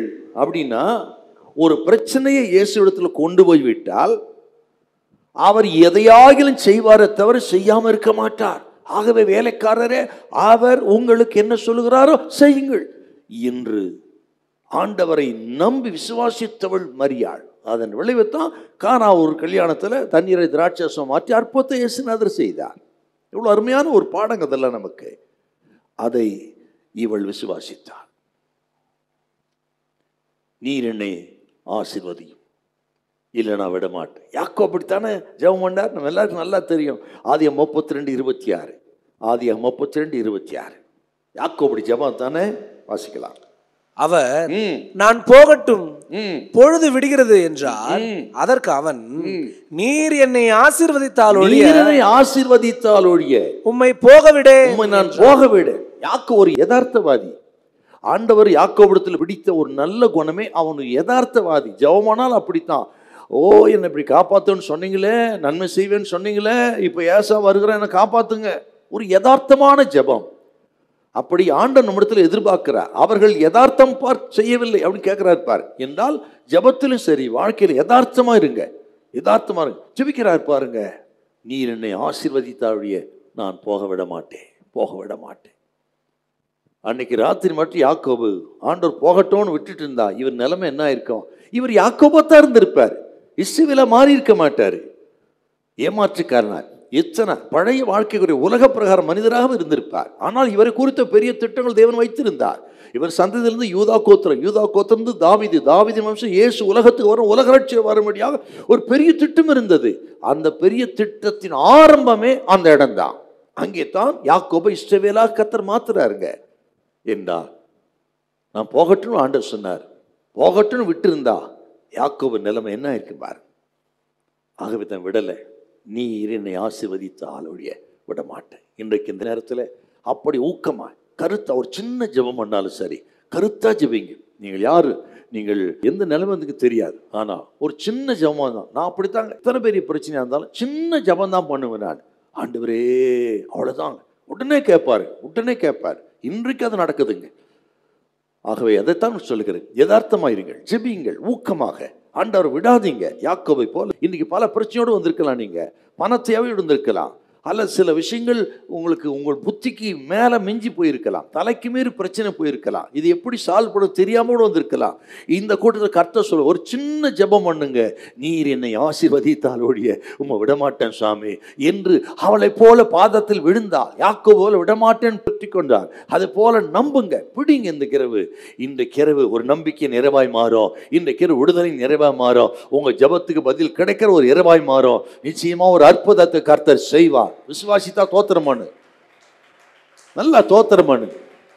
அவரிடத்தில் பிரச்சனை வந்து விட்டால், ஓ, எதையாகிலும் செய்வாரே தவிர செய்யாமல் இருக்க மாட்டார். ஹல்லேலூயா. கானானிய ஸ்திரீக்கு அற்புதத்தை செய்தவர், பர்திமேயுக்கு அற்புதத்தை செய்தவர், யாக்கோபுக்கு அற்புதத்தை செய்வர், நமக்கும் செய்ய வல்லவராயிருக்கிறார். ஹல்லேலூயா. பர்திமேயின் விசுவாசம் அதுதானே. கூப்பிடுறோம், சத்தம் போடுறாங்க, அதட்டினார்கள் சீசர்கள், கூப்பிடாதன்னு சொல்லி. அவள் இன்னும் அதிகமாக கூப்பிட்டான். மார்க்கு சுவிசேஷம் 10ஆம் அதிகாரம் நீங்கள் 47 கொஞ்சம் வாசிக்கல, 48 வாசிக்க பார்க்கலாம். மார்க்கு 10:48. அவன் பேசாதிருக்கும்படி அநேகர் அவனை அதட்டினார்கள். அவனோ, தாவீதின் குமாரனே எனக்கு இறங்கும் என்று முன்னிலும் அதிகமாய் கூப்பிட்டான். என்ன, நான் அவரை விடமாட்டேன். இந்த விஷயம் நான் விட்டுவிட்டால் என் வாழ்க்கையில் எனக்கு வெளிச்சமே இருக்காது. நான் இறுதி வரை சாகர வரலாம் குருடனாகவே இருந்து இருளுக்குள்ளே இருந்து மடிந்து போவேன். இது எனக்கு ஒரு நல்ல வாய்ப்பு. என்னை தேடி இயேசு வந்திருக்கிறார் என்றால் இது போல வாய்ப்பு என் வாழ்க்கையில் வராது, எனக்கு கிடைக்காது, கிடைக்க போவதில்லை. இந்த சந்தர்ப்பத்தை, வாய்ப்பை விட்டுவிட்டால் எனக்கு வெளிச்சமே இருக்காது என்று நினைத்தவன் இப்போ முன்னோட அதிகமாக கூப்பிடுகிறான். தாவீதின் குமாரனே எனக்கு இறங்கும், தாவீதின் குமாரனே எனக்கு இறங்கும். ஆண்டவர் விட்டாரா? அவன் நம்பிக்கை வீண் போகலை. போனவர் நின்றார், திரும்பி பார்த்தார், அவனை அழைத்து கொண்டு வரும்படி சொன்னார். வந்தான், பார்வை அடைவாயாக என்றான். பிறவிக்குருடனாய் இருந்தவன் பார்வை அடைந்து இயேசுவை பின்பற்றினான். ஹல்லேலூயா. அவன் நம்பிக்கை வீண் போகலங்க. அதைத்தான் இன்னைக்கு சொல்லுகிறேன். கானானிய ஸ்திரீ ஆகட்டும், பர்திமேயாகட்டும், யாக்கோபாகட்டும், இன்னும் அதிகமாய் கூப்பிட்டான். அப்படி ஊக்கமாக, கருத்தாக ஆண்டவர் நம்பிக்கை கூப்பிடுவோம், கேட்போம், நம் பிரச்சனை சொல்லுவோம். நிச்சயமாய் அவர் கேட்பார். கேட்கக்கூடாதபடி அவர் செவிகள் மந்தமாகவில்லை. நீதிமான்களின் கூப்பிடுதலுக்கு அவர் செவிகள் திறந்தே இருக்கிறது. ஹல்லேலூயா. இல்லை கையை வச்சாமே. இப்போ அந்த கானான் ஸ்திரீ விஷயத்துக்கு வருவான். இவள் விசுவாசத்தை பார்த்தீங்கன்னா இன்றைக்கும் நம்ம எப்படி ஆண்டவர் விசுவாசிக்கின்றதுக்கு இவர் ஒரு நல்ல உதாரணங்க. ஒரு எதிரான சூழ்நிலையிலே தான் இயேசு விசுவாசிக்கிறாங்க. இவளுக்கு சாதகமான நிலைமை கிடையாதுங்க. சாதகமான சூழ்நிலையில் விசுவாசிக்கவில்லை, ஒரு எதிரான நிலைமையில் தான் விசுவாசிக்கிறார். எப்படின்னு கேட்டீங்கன்னா, இவள் ஒரு ஸ்திரீ, அதுவும் புறஜாதியை சேர்ந்த ஸ்திரீ. சாத்தான் இவள் குடும்பத்தை, மகளை போட்டு வாட்டி வதைக்கிறான், உபத்திரவப்படுத்துறான். இயேசுவை தேடி வந்தால் சீஷர்களும் அதட்டுகிறார்கள், அனுப்பிவிடுதல குறியா இருக்கிறாங்க. அதையே மீறி இயேசுவை தேடுவது இயேசு கிறிஸ்துவின் வார்த்தைகளே அவளுக்கு எதிராக இருக்கிறதாக தோன்றுகிறது. ஏன்னா பதில் கொடுக்கல. பதில் கொடுத்தாலும் பிள்ளைகள் அப்பத்தை எடுத்து நாய்க்குட்டிகளுக்கு போடுவது நல்லதல்லன்னு சொல்றாருங்க. இப்படி பல தடைகள். இவள் ஒரு பெண்ணாக இருந்தால், புறஜாதியை சேர்ந்தவளாக இருந்தால், சாத்தானுடைய சோதனைகள், நெருக்கங்கள் அதிகம். இயேசுவை தேடி வந்தா அனுகூலமாக இருக்கிறவர்களே அவர்கள் எதிராக இருக்கிறார்கள். இயேசு வார்த்தை எதிராக இருக்கிறது என்றால் அவ திரும்பி போயிருக்கணுங்க. அவ்வளவுதான் நம்ம விதி, இனி நம்ம மகளுக்கு வாழ்க்கையே இல்லை, அவ்வளவுதான் இன்று திரும்பித்தான் போயிருக்கணுங்க. ஆனால் இவை எல்லாவற்றையும் உடைத்து இயேசுவை தேடி வந்து இப்போ வந்துட்டா ஆண்டவர் சொல்றாரு, பிள்ளைகளின் அப்பத்தை எடுத்து நாய்க்குட்டிகளுக்கு போடுவது நல்லது. நாய்க்குட்டிகள் அப்படின்னா அந்த காலத்தில் யூதர்கள் புறஜாதிகளை நாய்க்குட்டிகள் சொல்லுவாங்க, லிட்டில் டாக்ஸ் அப்படின்னு சொல்லுவாங்க. இயேசு வார்த்தை கிடையாதுங்க அது. இயேசு அப்படி யாரை சொல்றதில்லை. யாரையும் இயேசு நாய்க்குட்டிகள் என்று அழைப்பதில்லை. எல்லாரும் சிருஷ்டிகள் நினைப்பார். ஆனால் யூதர்கள் அப்படி நினைத்திருந்தார்கள். அதை தாங்க சொல்றார்கள். பிள்ளைகள் என்றால் இஸ்ரவேல் ஜனத்தை குறிக்கிறது. நான் இஸ்ரவேலுக்காக வந்திருக்கிறேன், ஆக புறஜாதிகள் நாய்க்குட்டிகளுக்கு நான் போடுறதில்லை என்று ஆண்டவர் ஆரம்பத்தில் சொன்ன. இப்படி பல தடைகள் இருந்தாலும் எல்லா தடைகளை உடைத்து அவர் சொன்ன ஸ்டேட்மெண்ட் சூப்பர் ஸ்டேட்மெண்ட்டுங்க. சுவிசேஷத்தை தியானிக்கும் பொழுது அப்படி தாங்க தியானிக்கணும். நீங்க வாசிக்க பார்க்கலாம், என்ன சொல்றா பாருங்க. நீங்கள் 27வது வசனம். அதற்கு அவள், மெய்தான் ஆண்டவரே, மெய்தான் ஆண்டவரே, ஆகிலும் நாய்க்குட்டிகள் தங்கள் எஜமான்களின் மேஜையிலிருந்து விழும் துணிக்கைகளை தின்னுமே. விட்டுட்டு போலங்க. அவ தொடர்ந்து ஆண்டவர் விசுவாசிக்கிற பாருங்க. அதுதான் எதிராயிருந்த விசுவாசத்தின் தடைகளை உடைத்தால் சொல்றேன் நான். இன்றைக்கும் இந்த நாளிலே உங்கள் விசுவாசத்துக்கு எல்லாம் எதிராக இருக்கலாம். நீங்கள் ஆண்டவர் விசுவாசிக்கிற பிள்ளைகள், நம்புகிறவர்கள், ஜெபிக்கிறவர்கள். ஆனால் உங்கள் விசுவாசத்துக்கு மாறாக சூழ்நிலை இருக்கலாம். உங்கள் வியாபாரம் இருக்கலாம், அப்படி குடும்பம் இருக்கலாம், பிள்ளைகள் அப்படி இருக்கலாம், பொருளாதார பிரச்சனைகள் அப்படி இருக்கலாம். எல்லாம் விசுவாசத்துக்கு மாறாக இருக்கலாம். கலங்காதிருங்கள். அந்த எதிரான சூழ்நிலையில ஆண்டவர் விசுவாசிங்கள், தடைகளை ஒடுங்கள், கர்த்தர் ஒரு அற்புதத்தை செய்வார். ஹல்லேலூயா, ஆமென். விசுவாசம் அப்படின்னாவே இந்த ஸ்திரீக்கு நமக்கு ஒரு பெஸ்ட் எக்ஸாம்பிளுங்க. எப்படின்னு கேட்டீங்கன்னா, விசுவாசங்கிறது என்னன்னு கேட்டீங்கன்னா, ஒரு 2-3 வார்த்தை சொல்றேன் பாருங்களேன்.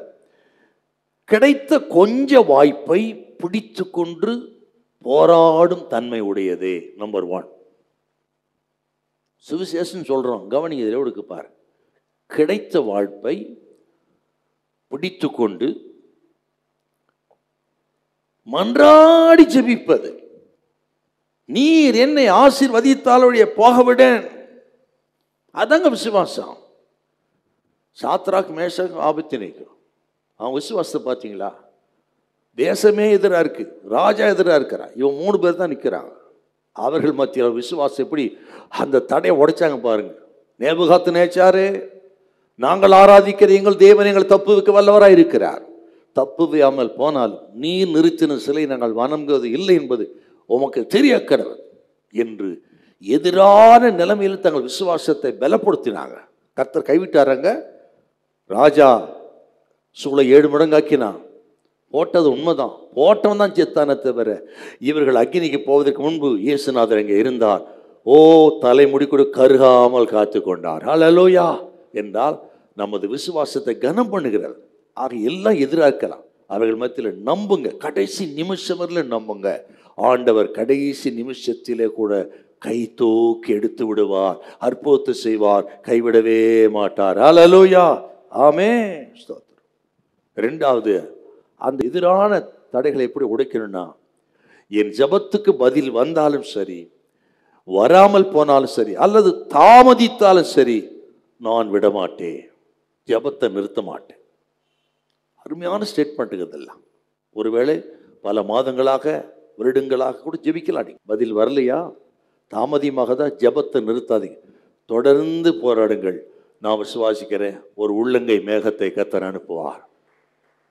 இதுக்கு தான் கைத்தடி தோத்திரம் பண்ணணும். ஒரு உள்ளங்கை மேகம் உங்களுக்கு தெரியும், ஒரு பெருமழை வரும், பஞ்சம் நீங்கும். 3.5 வருஷம் பஞ்சம் நீங்கினதா இல்லையா? ஆமே. முதல் விஷயம் எலியா ஜெபிக்கிறார், பதில் இல்லை. 2வது விஷயம் பதில் இல்லை. 3வது விஷயம் பதில் இல்லை. 4வது 5வது 6 பதிலே இல்லை, விட்டு இல்லை. அவரு தொடர்ந்து 7வது விஷயம் ஜெபித்தார். அப்பொழுதுதான் சமுத்திர மார்க்கமாக உள்ளங்கை மேகம் தோன்றுகிறது. சொல்றாரு, ஓ பெருமழை இறைச்சல் கேட்கிறது. அதன்படி பெருமழை இறைச்சல் வந்து தேசத்துல 3.5 வருஷம் பஞ்சம் நீங்கியது. என்றால் பதில் வராமல் போனாலும், வருவதற்கு தாமதமா இருந்தாலும், ஊக்கமாய் கால் ஊன்றி முழங்கால் ஊன்றி ஜெபிங்க. கர்த்தர் சொல்லுகிறார், சோத்திரம், உள்ளங்கை மேகம் தெரியும், பெருமழை வரும், சோத்திரம், எல்லா பஞ்சம் விலகும், வனாந்தரம் மாறும். இயேசுநாதர் சோகம் தரித்திரத்தை விளக்க கர்த்தர் வல்லவராய் இருக்கிறார். இந்த 2025 வருஷத்துல கர்த்தர் சொல்றார், உங்கள் தரித்திரம் விலகும், வனாந்தரம் மாறும், ஒரு அற்புதத்தை கர்த்தர் செய்வார். ஒரு பெருமழை இறைச்சல் என்று சொன்னால் நற்செய்தி உங்களை தேடி வரும்னு அர்த்தம். ஹல்லேலூயா. நான் விசுவாசிக்கிறையா. ஓ, ஒரு நற்செய்தி உங்களை தேடி வரும், ஓ நன்மை உங்களை தேடி வரும். உங்கள் வீட்டு வாசல் கதவு தட்டும் இந்த வருஷத்துல. Thank you Jesus, thank you holy spirit, thank you holy spirit, thank you holy spirit, thank you holy spirit. விசுவாசிங்க நீங்க. ஓ, இந்த கூட்டம் ஒரு கொஞ்சம் கூட்டமா இருந்தாலும் சரி, கர்த்தர் நீங்க சொல்றாருங்க, அற்புதத்தை பெறுவீர்கள், அதிசயம் நடக்கும். நமது ஆண்டவர் பிராக்டிகலான ஆசீர்வதிக்கிற தெய்வம். ஹல்லேலூயா, ஹல்லேலூயா. ஏதோ கதாபுருஷன் கிடையாதுங்க. ஓ, ஏட்டு சுரக்கால வேதம். கர்த்தர் இன்றைக்கு அற்புதத்தை செய்ய வல்லவராய் இருக்கிறார், அதிசயத்தை செய்ய வல்லவராய் இருக்கிறார். அவரால் ஆகாத காரியம் ஒன்றுமில்லை. ரிசீவ் பண்ணுங்க, அப்படியே ரிசீவ் பண்ணுங்க. அப்படியே கர்த்தர் அற்புதத்தை இன்றைக்கு எனக்கு செய்ய நான் விசுவாசிங்க. கானானை ஸ்திரீக்கு செய்தவர், யாக்கோபுக்கு செய்தவர், பர்திமேயுக்கு செய்தவர். ஓ, எலியாவின் ஜெபத்தை கேட்டவர், உங்கள் ஜெபத்தை கேட்பார். உங்களுக்கு ஒரு அற்புதம் நடக்கும். கர்த்தர் உங்களை கைவிட மாட்டார். ஹல்லேலூயா. 24 உங்களுக்கு வனாந்தரமா இருந்திருக்கும், 25 செழிப்பான நிலமாய் கர்த்தர் மாற்றுவார். ஓ, ஒரு பெரிய அறுவடை உங்களுக்கு உண்டாகும். ஹல்லேலூயா. இருள் விலகும், வெளிச்சம் உண்டாகும். அவரால் ஆகாதது ஒன்றுமில்லை. ஹல்லேலூயா. எதிரான நிலைமையிலே விசுவாச தடைகளை உடைத்தான். நான் வெறுமையா போக மாட்டேன், இயேசுவிடத்தில் வந்து விட்டேன், பெற்றுக்கொண்டுதான் போவேன் என்று பாதத்தில் விழுந்து, ஆண்டவரே எனக்கு உதவி செய்யும் என்று மன்றாடினார். அற்புதம் நடந்தது. ஆரம்பத்தில் பதில் சொல்லுங்க ஆண்டவர், அதான் அந்த 15:23 பதில் சொல்லலை. பதில் சொன்னால் அது மாறாக இருக்கிறது. ஏன் இவ்வளோ பாதத்தில் விழுந்து மன்றாடி ஜெபிச்சாலும் ஏன் வித்தியாசம் பதில் சொல்றாருங்க என்றால், அவன் நிலைமை இன்னும் மோசமாகட்டுன்னு இல்லை, அவள் விசுவாசத்தை தூண்டும்படி, இன்னும் ஊக்கமாய் மன்றாடும்படி, விசுவாசத்தை இன்னும் வர்ச்சிக்க பண்ணும்படி ஆண்டவர் தூண்டி விடுகிறார். நம்ம தான் நினைக்கிறோம் ஜெபத்துக்கு பதில் வரல, விசுவாசம் கண்ணப்படவில்லை, கர்த்தர் கேட்கல, கர்த்தர் என்ன பார்க்கல என்று சொல்லி நாம தான் அதைரியப்படுகிறோம், அவிசுவாசப்படுகிறோம். கிடையாதுங்க. ஆண்டவர் சோதிப்பாரை தவிர தண்டிக்க மாட்டார், அழிக்க மாட்டார். ஸ்தோத்திரம். ஒருபோதும் ஒருபோதும் தாமதப்படலாம், தடை செய்ய மாட்டார். நம்புறீங்களா? நம்புறீங்களா? நீங்க தாமதப்படலாம் சில காரியங்கள், ஆனால் ஒருபோதும் தடை செய்யவே மாட்டார். எல்லாம் கையை உயர்த்தி ஹல்லேலூயா. ஆண்டவர் அமைதியா இருந்தாரு, சொன்ன பதிலும் வித்தியாசமா இருந்ததுன்னா அவர் நிலைமை இன்னும் மோசமாகட்டும் இல்லை, விசுவாசத்தை தூண்டும்படி ஆண்டவர் எதிர்பார்த்தது போலவே அவளுக்குள் அந்த விசுவாசம் இருந்தது. அதை கொண்டு ஒரு அற்புதத்தை செய்வார். ஹல்லேலூயா. Praise the Lord. மூன்றாவது, அவருடைய மூன்றாவது வார்த்தை பாருங்க, 15:27. மத்தேயு சுவிசேஷம் 15:27. அதற்கு அவள், மெய்தான் ஆண்டவரே, ஆகிலும் நாய்க்குட்டிகள் தங்கள் எஜமான்களின் மேஜையிலிருந்து விடும் துணிக்கைகளை தின்னுமே. மெய்தான் ஆண்டவரே, மெய்தான் ஆண்டவரே. முதல்ல தாவீதின் குமாரனேன்னு சொன்னா, ஆனா இப்ப சொல்றா ஆண்டவரே. என்ன அர்த்தம் கேட்டீங்கன்னா, நான் ஒரு புறஜாதி ஸ்திரீ, கானானிய ஸ்திரீ, அஸ்தரோத்தை சேவிக்கிறவள். உம்மை தாவீதின் குமாரனே என்று அழைப்பதற்கு எனக்கு தகுதி இல்லாமல் இருக்கலாம் சுவாமி. ஆனால் நீர் என் ஆண்டவர் தான். ஆண்டவர் என்றால் சிருஷ்டிகர். என்னை சிருஷ்டித்தவர் நீர்தான்.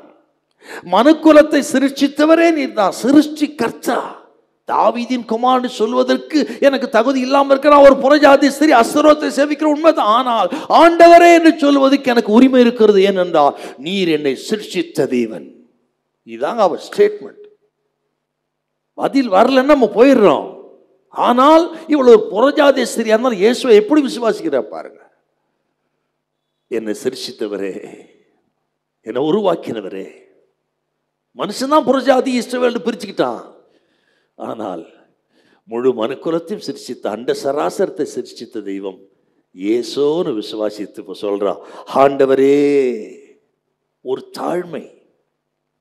தாவீதின் குமாரனேன்றதை விட்டு ஆண்டவரேன்னா அவ்வளவாய் தன்னுடைய தாழ்மை நிலையை ஒத்துக்கொண்டாள்.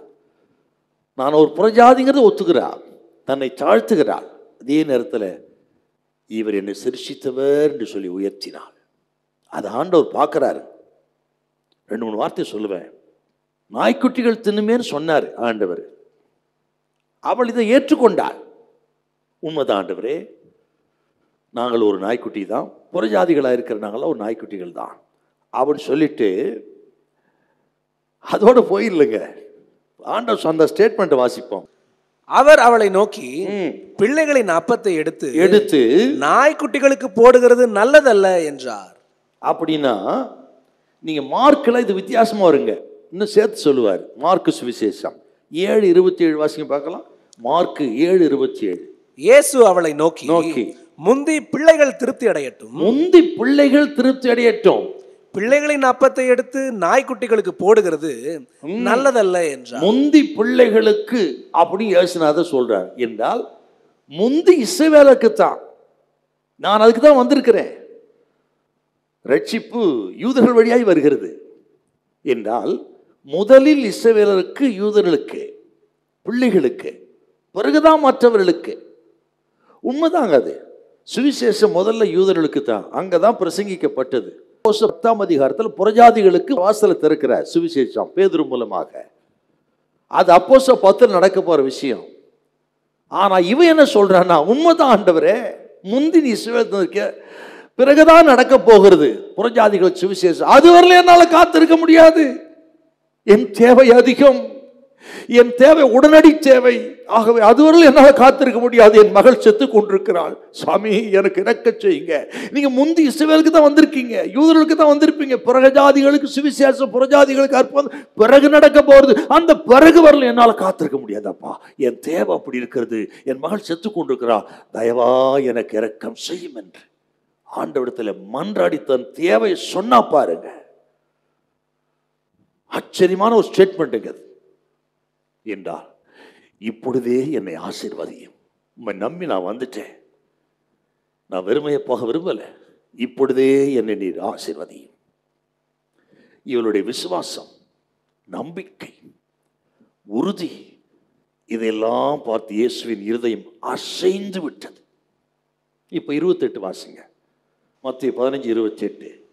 இயேசு அவளுக்கு பிரதியுத்தரமாக, ஸ்திரீயே, உன் விசுவாசம் பெரிது, நீ விரும்புகிறபடி உனக்கு ஆக கடவுள். அவருடைய விசுவாசத்தை, உறுதியை, அந்த பிடிவாதத்தை, அந்த ஞானத்தை எல்லாம் பார்த்து ஆண்டு இருதயம் அசைந்து சொல்றார், ஸ்திரீயே, உன் விசுவாசம் பெரியது, உன் விரும்புகிறதே உனக்கு ஆக கடவுள். ஹல்லேலூயா, பிரைஸ் தி லார்ட். அப்படி ஆண்டவர் இருதயம் அசைக்கப்படணுங்க. 100 கதவை பார்த்து அப்படித்தான் சொல்றாரு. ஆண்டவரே, என் வீட்டுக்கு வருவதற்கு நான் பார்த்தனால நானும் இடத்துல வருவதற்கு தகுதியான நல்ல இருக்கிற இடத்துல ஒரு வார்த்தை சொல்லும். அதை கேட்ட ஆண்டவர் சொல்றாரு பாருங்க, திரும்பி சொல்றாரு, இப்படிப்பட்ட ஒரு விசுவாசத்தை இஸ்ரவேலுக்குள்ளும் நான் பார்க்கவில்லை சொன்ன அந்த நிமிஷமே அந்த வேலைக்காரன் சொசமாயிட்டான். என்றா நம்முடைய விசுவாசம், நமது அன்பு, ஆண்டவருக்கு உறுதி, இது ரொம்ப முக்கியம். அப்படி அசையாமல் நீங்க ஆண்டவனுக்கு கூப்பிட்டா அவளுக்கு இறங்கினதை காட்டிலும் இந்த ராத்திரி நேரத்தில் நமக்கு இறங்குவது அதிகமா இருக்கும். நான் வீட்டுக்கு போகும்பொழுது ஒரு அற்புதம் நடக்கும். நீங்க போகும்போது வெறுமையா போக மாட்டீங்க. ஓ, இன்னொரு அற்புதத்தை கர்த்தர் செய்வார். ஹல்லேலூயா, ஹல்லேலூயா. இன்னொரு ஸ்டேட்மெண்ட் சொல்லி நான் ஜெபிக்க விரும்புகிறேன். மேசையின் மீது இருக்கிற துணிக்கைகளை அது பிள்ளைகளுக்கு தான் அப்படி சொன்னப்ப அதை எடுத்து நாய்க்குட்டிக்கு போடக்கூடாதுன்னு சொன்ன, அந்த மேசையின் மீது இருந்து விழுகிற துணிக்கைகளை நாய்க்குட்டிகள் தின்னுமே. எப்போ சாப்பிடும்? அப்பவே சாப்பிடும், ஒரு வாரம் கழிச்சு இல்லை என்றால் நான் நாய்க்குட்டி தான், எனக்கு இப்போவே பதில் வேணும். ஒன்று. ரெண்டாவது, மேசையின் மீது இருக்கிற துணிக்கை என்று சொன்னால் இயேசுவிடத்தில் இருக்கிறதான ஐஸ்வர்யம், சுகம், அற்புதம் மற்றும் வரங்கள், இரக்கம், அன்பு, இவ்வளவும் கொட்டி கிடக்கிறது அவர் மேசையிலன்னு சொல்றாங்க. எஜமானின் மேசையில கொட்டி கிடக்கிற இந்த ஐஸ்வர்யங்கள் எல்லாம் தெய்வீக சுகம் இருக்கிறது, அன்பு இருக்கிறது, இரக்கம் இருக்கிறது. அந்த இரக்கத்துக்கு எல்லையே இல்லை, அன்புக்கு அளவே இல்லை. அதெல்லாம் மேசையில கொட்டி கிடக்கிறது. அதுல ஒரு சிலது தெய்வீக சுகம், அது என் மகளுக்கு வேணும் என்கிற ஆழமான விசுவாசங்க. அது எனக்கு தான். இதை கேட்ட உடனே அப்பா உடனே சொல்லிட்டாரு, மகளே, நீ விரும்புகிறது உனக்கு ஆக கடவுது, நீ போ. அந்த நிமிஷமே அவருடைய மகள் சொசமாயிட்டான் இருக்குதுன்னு சொன்னா, அப்படிப்பட்ட விசுவாசத்தோடு இன்றைக்கு ஆண்டவர் நோக்கி இயேசுவே நம்ம கூப்பிடுவோம். யாரா இருக்கட்டும், எந்த பிரஜா இருக்கட்டும், அப்படி விசுவாசித்து அவரிடத்தில் அன்பு இருக்கிறது, இரக்கம் இருக்கிறது, தெய்வீக சுகம் இருக்கிறது. ஓ, எல்லாமோடி மேசையில கொட்டி கிடக்கிறது. ஓ, அன்புக்கு அளவில்லை, இரக்கத்துக்கு இல்லையே இல்லை. இயேசுவே எனக்கு இறங்கன்னு சொல்லி ராத்திரி கூப்பிட்டால் நாம் கேட்கும் பொழுது, ஓ ஸ்தோத்திரம், கர்த்தர், நாம் நாய்க்குட்டிகள் அல்ல, இரத்தத்தால் மீட்கப்பட்ட ஜனம். நமக்கு இன்றைக்கு இரவே ஒரு அற்புதத்தை செய்ய கர்த்தர் வல்லவராய் இருக்கிறார். இன்றைக்கு இரவே அது செய்ய வல்லவராய் இருக்கிறார். அவரால் ஆகாத காரியம் ஒன்றுமில்லை. ஹல்லேலூயா. நல்ல கைத்தறி தோத்திரம் பண்ணுங்கப்பா, நல்ல தோத்திரம் பண்ணுங்க. Thank you Jesus, thank you Jesus, thank you Holy Spirit. Hallelujah, hallelujah, hallelujah, hallelujah, hallelujah. அவ வந்த வெறுமையாய் போகலங்க, அவள் சமாதானத்தோடு ஆசீர்வாதம் திரும்பி போனா. அவளுக்கு அப்படின்னா இன்றைக்கு இரவு அதை காட்டிலும் மேலாக நமக்கு செய்ய வல்லவர். ஹல்லேலூயா. சுகத்தை மட்டும் கொடுக்கல, அவளை புகழ்ந்தார் பாருங்க. அப்பா, உன் விசுவாசம் பெரியது. இயேசு அந்த புகழ்ச்சி, அத்தனை அற்புத தெய்வங்க ஆண்டவர். அவர் நாடி வருகிறவர்கள் வெறுமையா போறதில்லை. நான் விசுவாசிக்கிறேன், இந்த நாளில் இங்கே தேடி வந்திருக்கீங்க, இந்த சத்தத்தை கேட்கிற நீங்களும் வெறுமையா போகிறதில்லை. சுகத்தை கொடுப்பா, உங்களை மேன்மையாய் கருதி தேவன் உங்களை உயர்த்துவார். ஹல்லேலூயா, ஆமே. கல்வாரிக்கு வந்த ஒருவரும் வெறுமையாய் போனதில்லை. அது கள்ளனாகட்டும் யாராகட்டும், அத்தனை பேரையும் ஆண்டவர் ஆசிர்வதிச்சிருக்கிறார். நமக்காக மரித்த, ஓ நமக்காக உயிர்த்தெழுந்த, நமக்காக மறுபடியும் வரப்போகிற ஆண்டவரை தேடுங்கள். அவர் நோக்கி பாருங்கள். அவர்கள் அவர் நோக்கி பார்த்து பிரகாசம் அடைந்தார்கள். அவர்கள் முகங்கள் வெட்கப்படும். சிலுவையை நோக்கி பார்த்தவர் வெட்கப்பட்டதே இல்லை, வெட்கப்பட்டு போனதில்லை. அவர் ரத்தம் இறங்கி வந்த நம் பாவத்தை கழுவும். ரத்தம் இறங்கி வந்த நமக்கு சுகம், தெய்வீக சுகத்தை கொடுக்கும், சமாதானத்தை கொடுக்கும். அப்படி சிலுவைநாதர் இங்கே வந்திருக்கிறா. நமக்கு இன்றைக்கு இரவு ஒரு அற்புதத்தை நிறைவாய் மாறும். ஹல்லேலூயா. கானானிய ஸ்திரீக்கு அற்புதத்தை செய்ய நமக்கும் செய்ய வல்லவர். ஹல்லேலூயா. இல்லை, கையை வைச்சாமே. பரிசுத்தம் உள்ள நல்ல பிதாவே, உமக்கு நன்றி செலுத்துகிறோம். எங்கள் ஆண்டவர் இயேசுவின் நாமத்தை ஜெபிக்கிறோம். கர்த்தாவே, கானானிய ஸ்திரீக்கு இரக்கத்தை காண்பித்து ஆசீர்வதித்தவரே, உம்மை நாடி வந்திருக்கும் பிள்ளைகளுக்காக ஜெபிக்கிறேன். உம்மை தேடுகிற யாவரும் கண்டடைவார்கள் எழுதப்பட்டிருக்கிறது. கர்த்தரை கண்டடைத்தக்க சமயத்தில் தேடுங்கள் என்று எழுதப்பட்டிருக்கிறது. கர்த்தரை தேடுவதற்கோ ஒரு நன்மை குறைபடாது என்று எழுதப்பட்டிருக்கிறது. நாங்கள் விசுவாசிக்கிறோம் சாமி. உமது பிள்ளைகள் என்ன நிலைமையில் வந்தார்களோ எனக்கு தெரியாது, உமக்குத்தான் தெரியும். அவர்களுக்கு இந்த இரவே ஒரு அற்புதத்தை செய்யும்படி ஜெபிக்கிறேன், அதிசயத்தை செய்யும்படி ஜெபிக்கிறேன், நல்ல சமாதானத்தை கொடுக்கும்படி ஜெபிக்கிறேன். ஆண்டவர், தடைப்பட்ட வாசலை திறக்கும்படியாக நான் ஜெபிக்கிறேன். இந்த வருஷத்தில் உமது பிள்ளைகளுடைய கைகளின் பிரயாசத்தை நீர் ஆசீர்வதிக்கும்படி ஜெபிக்கிறேன். ஆவிக்கிற நன்மைகள் பெருகும்படி ஜெபிக்கிறேன். எல்லா தரித்திரங்கள் விலகும்படியாக ஜெபிக்கிறேன். குடும்பங்களில் நல்ல உறவுகள் உண்டாகும்படியாக நான் ஜெபிக்கிறேன். ஸ்தோத்திரம். பிசாசின் போராட்டங்கள், பெல்லி சூனிய கட்டுகள் இயேசுவின் நாமத்தில் விலகும்படி ஜெபிக்கிறேன். பிசாசினால் பிடிக்கப்பட்ட கானாசின் மகளுக்கு விடுதலை கொடுத்தவர், பெல்லி சூனிய கட்டுகளினால் மந்திரவாதத்தால் பிடிக்கப்பட்ட மக்களுக்கு அற்புத சுகத்தை தருவீராக, விடுதலை தருவீராக. யாக்கோபுக்கு விரோதமான மந்திரவாதம் இல்லை, இஸ்ரவேலுக்கு உறவு குறிச்சலும் இல்லை. வார்த்தையின்படி இன்னைக்கு இரவே நீர் எல்லாவற்றிலும் இருந்து விடுதலை கொடுத்ததுக்காக ஸ்தோத்திரம் சார். குமாரன் விடுதலை ஆக்கினால் மெய்யாகவே விடுதலை ஆவீர்கள். இன்னைக்கு இரவு நீர் விடுதலை கொடுத்ததுக்காக ஸ்தோத்திரம். மனதார வாழ்த்தி நான் ஆசீர்வதிக்கிறேன். தொடர்ந்து வருஷத்துல நாங்கள் சுவிசேஷித்த பல இடங்களை அறிவிக்க எங்களுக்கு உதவி செய்யும். வாசல் திறந்திருக்கும் இயேசு கிறிஸ்துவின் மூலம் நல்ல பிதாவே, ஆமே. என் ஆத்துமாவே கர்த்தரை ஸ்தோத்திரி, என் மூலமே பரிசுத்த நாமத்தை ஸ்தோத்திரி. என் ஆத்துமாவே கர்த்தரை ஸ்தோத்திரி, கர்த்தர் செய்த சகல புகழை மறவாதே. ஆமென். ஆண்டவராகிய இயேசு கிறிஸ்துவின் கிருபையும் பிதாவாகிய தேவனுடைய அன்பும் பரிசுத்தாவுடைய ஐக்கியமும் வழிநடத்தல சமாதானமும் இன்றைக்கும் என்றைக்கும் சதா காலங்களிலும் நம் அனைவரோடு இருப்பதாக. அல்லேலூயா, அல்லேலூயா, அல்லேலூயா. God bless you. Praise the Lord.